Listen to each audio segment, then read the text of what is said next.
भी आप उसे एक जिंदगी दे रहे हो, आप उसको उसके सपने पूरे करने का एक रास्ता दे रहे हो, तो आपका जो एटीट्यूड होना चाहिए वो एटीट्यूड होना चाहिए एक गिवर का, कि मेरे दोस्त ऊपर वाले ने मुझे कुछ दिया है जिससे तेरी जिंदगी बन सकती है, जा ये मैं तुझे देता हूं, ये attitude. Yes sir, no? Yes. Okay friends, आइए आगे चलते हैं। You should invite before 24 to 48 hours of STP.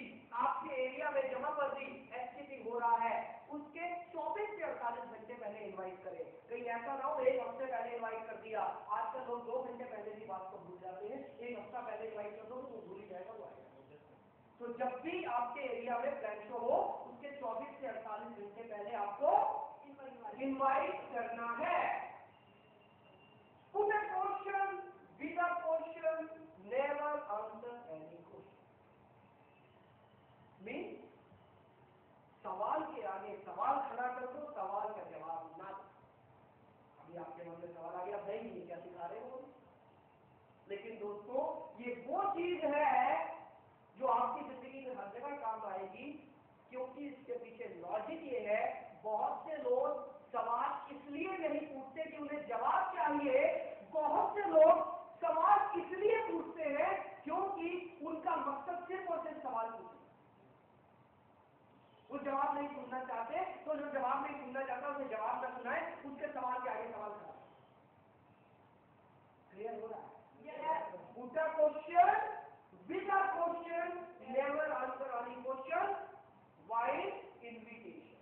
जब आप इनवाइट कर रहे होंगे ये वहां करिए, उसके जो भी सवालों के जवाब है फीडबैक में हम देंगे, उसको जवाब देंगे, लेकिन इनविटेशन के समय उसके सामने सवाल के आगे सवाल ही कराएंगे। क्लियर होगा? Right? Okay. Never request nagging और बेगिंग।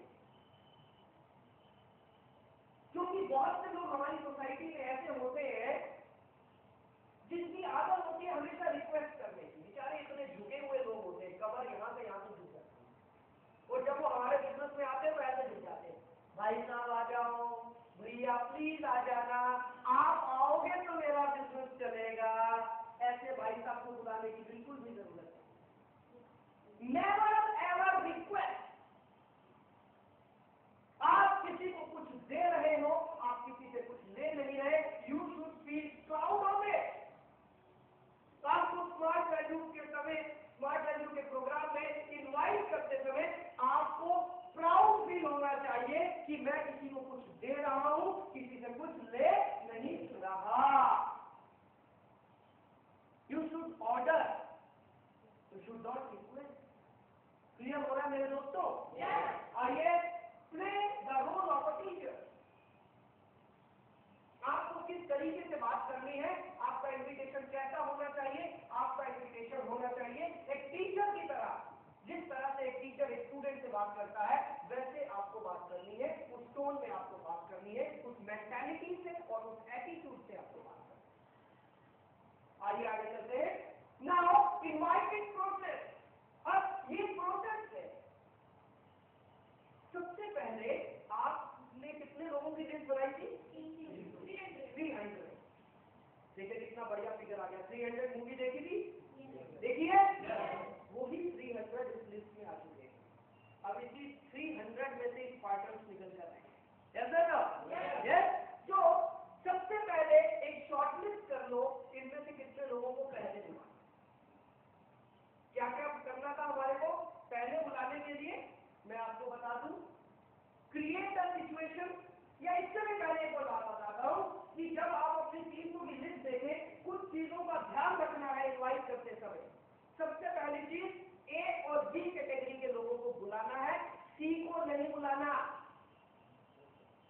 दोबारा से सुन लीजिए, ए और बी कैटेगरी, जो लोग आपसे ऊपर के हैं, जिनका फाइनेंशियल स्टेटस, एजुकेशन लेवल आपसे ऊपर का है, उनको बुलाना है, और जिनका एजुकेशन और फाइनेंशियल स्टेटस आपके बराबर का है, उनको बुलाना है। जिनका फाइनेंशियल स्टेटस आपसे नीचे का है, उनको नहीं बुलाना। फिर सवाल आपके मन में आ गया, ऐसा क्यों? क्या हम गरीबों को रास्ता नहीं दिखाएंगे? गरीबों को भी रास्ता दिखाएंगे, पहले खुद को रास्ता मिल जाए। यस तो नो? किसी को छोड़ेंगे नहीं, सबको रास्ता दिखाएंगे, लेकिन थोड़ा सा बाद में, पहले खुद को एक्सपीरियंस बना लो, थोड़ा सा एक्सपीरियंस ले लो। शुरू में ए और बी कैटेगरी को चुनना है, वार्म सर्कल हॉट सर्कल को चुनना है। हॉट चांस कौन देगा था? तो हॉट सर्कल के जो लोग हैं, जो सबसे क्लोज है, जो आप पर विश्वास करते हैं, उनको सबसे पहले बुला।